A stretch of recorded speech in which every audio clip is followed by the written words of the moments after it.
Let's go. Let's go. Let's go. Let's go. It is Thursday. It's a football Thursday on Prime Video tonight. There's a great game. Listen, this is the best football show. I'm Brian Baldinger at Baldy NFL. You can find this football show by downloading a free Odyssey app, liking it, subscribing it, following it. We're here every Tuesday, Wednesday, and Thursday. We like to preview Thursday. We're going to just do one game, tonight's game. Everybody's running around. Everybody's holidays are next week. Everybody's scrambling right here, travel. So we're just going to do one game here because I think it's a great game.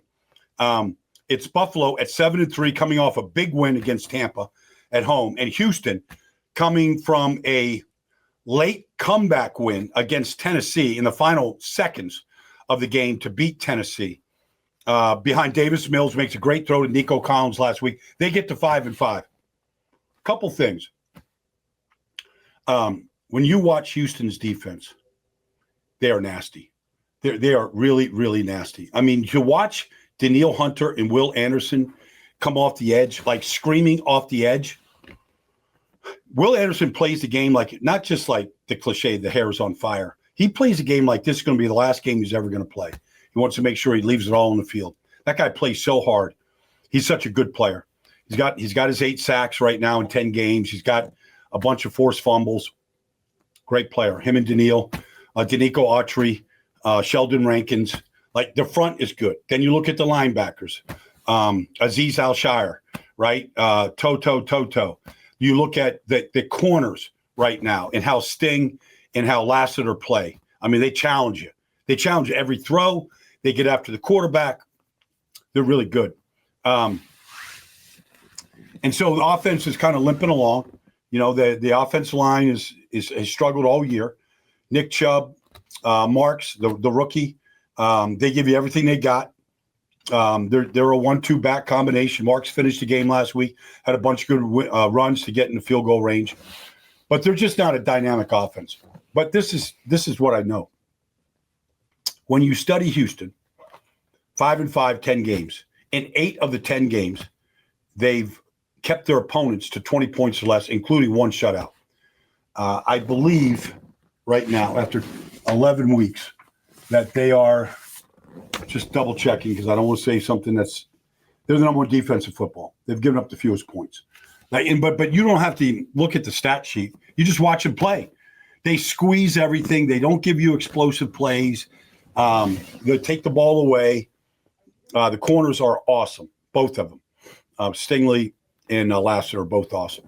Bullock and the back end, they're good. So I talked about their defense because last week Buffalo's offense was awesome with Josh. Josh was amazing last week against Tampa. I did that game. There was a shootout until the middle of the fourth quarter, and the game teetered on one penalty that gave Buffalo another possession, and they ended up scoring and going up 2 scores. But it was back and forth all game. A couple things. One, I remember asking Josh Allen last week before the game. I'm like, who are you going to throw to this week, Josh? Because there was no Keon Coleman. There won't be any Keon Coleman tonight. No Dalton Kincaid, right? So, is it Shakir? But Terrell Shavers had his best game of his career. I mean, this is a kid that played at Alabama, played at Mississippi State. He's a big kid, 6'5", 215, big target, had 4 or 5 catches for 90 yards and a touchdown. He picked up the slack. They throw to the running backs. They got a touchdown to Ty Johnson. Beautiful throw.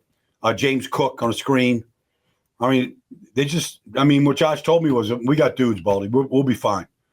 And they were fine. And they put up a 40-burger, on Tampa Bay. I have questions about Buffalo's defense. Like, they're just not very good against the run. I mean, Sean Tucker had a big day. Rashad White, they ran the ball well. Baker had a great game. I mean, he hadn't scrambled in 3 weeks. He had, 4 runs for 50-something yards. I mean, they ran the ball. Buffalo struggles in that department. They just don't have – they got a couple rookies, T.J. Sanders, Dayon Walker inside. They're just learning how to play. I didn't see much from Joey Bosa last week, although I have seen him play good.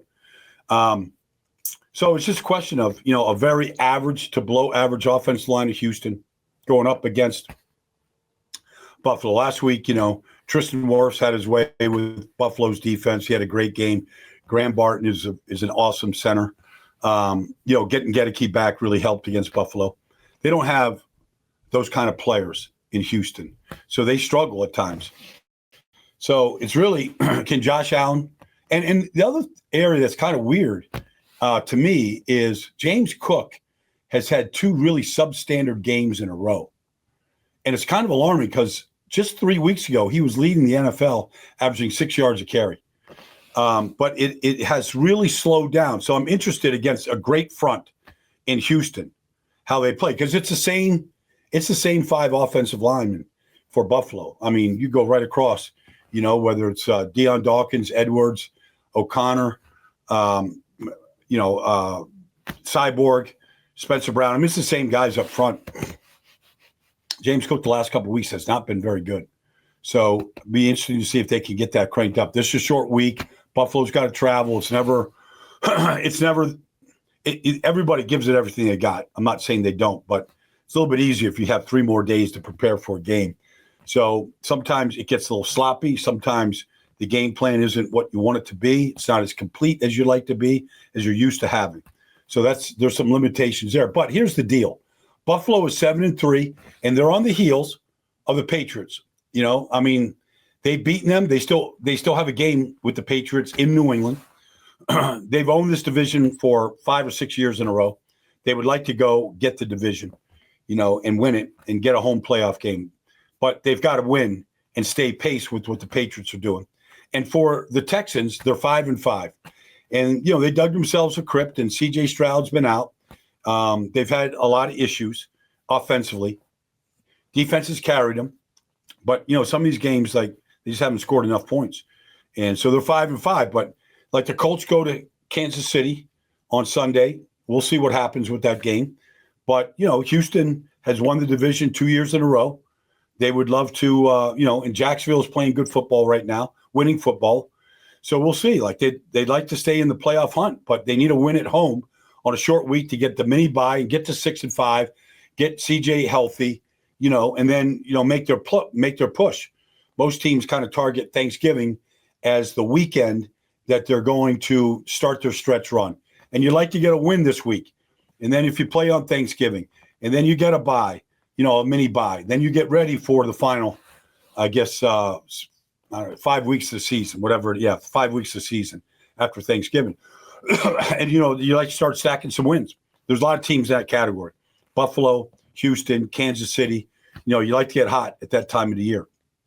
So there's a lot on the line. We got 2 head coaches that are defensive-minded guys, and Sean McDermott and D'Amico Ryans. D'Amico's calling the defenses.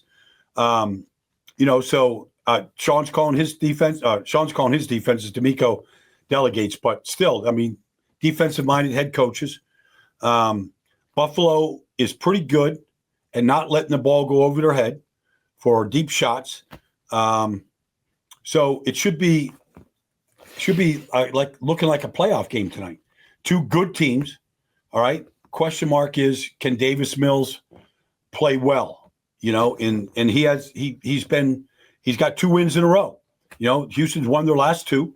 They were 3-5. They're 5-5 right now. Now, it's not like they're beating world beaters. They beat Tennessee last week narrowly, barely. But that's where we're at. So I'm looking for James Cook to get rolling tonight against a great defense. It's something to watch in that game. Does Nico Collins provide some big plays down the field? Can Houston's rushing attack with some, a couple marquee names here, to look at, but can Houston get their running game going to kind of take a little bit of pressure off of Davis Mills from having to throw it? And that's the challenge. That's always a challenge with Buffalo's defense, because they are undersized and fairly inexperienced on the inside. And so those are a couple of things that I think we all should be looking forward to tonight. I'm in my film room at NFL Films. I've got a couple TV shows here today, but honestly, I'm going to be here watching that game tonight and breaking it down in real time and breaking it down tomorrow morning, because I have a feeling it's going to get played at a very high level. A lot of intensity out there. I hope you enjoy the game. I know I will. Enjoy Week 12, everybody. We'll be back here next Tuesday to kind of break down what we saw in Week 12. It's the Best Football Show. I'm Brian Baldinger, and thanks for joining me.